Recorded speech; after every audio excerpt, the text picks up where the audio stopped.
Des touristes venus de Niort pour visiter le château d'Angers, Normal, c'est la vedette incontestée de cet été. Entre juillet et août, il a enregistré plus de 50 000 entrées. C'est l'effet Roi René. Cet anniversaire a d'ailleurs joué un rôle moteur pour l'ensemble de l'activité touristique de la ville. Ça a permis de parler d'Angers. Tout ce qui a été organisé a permis de valoriser d'une manière très intéressante le patrimoine angevin et le public a énormément apprécié. Les chiffres de fréquentation recueillis cet été par l'Office de tourisme sont tout de même en baisse par rapport à l'an dernier.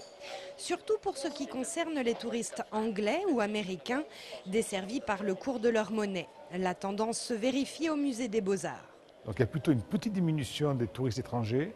Par contre, on a une augmentation des touristes parisiens, des touristes aussi de la région, Bretagne ou Pays de la Loire. Donc on a vraiment une augmentation de nos visiteurs de proximité.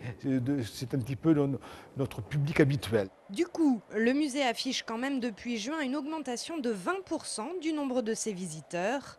Le bilan touristique de l'été est donc mitigé. Mais pour ce qui est des Anglais, ceux que nous avons croisés cet été ne doutent pas une seconde du potentiel de l'Anjou. Au contraire, les prix sont très raisonnables, alors je ne pense pas qu'il y ait de problème.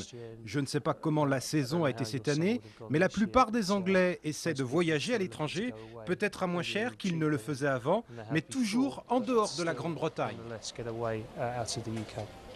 Les guides en langues étrangères des châteaux de la Loire se sont plutôt mal vendus cette année. Qu'à cela ne tienne, gardons-les pour l'année prochaine.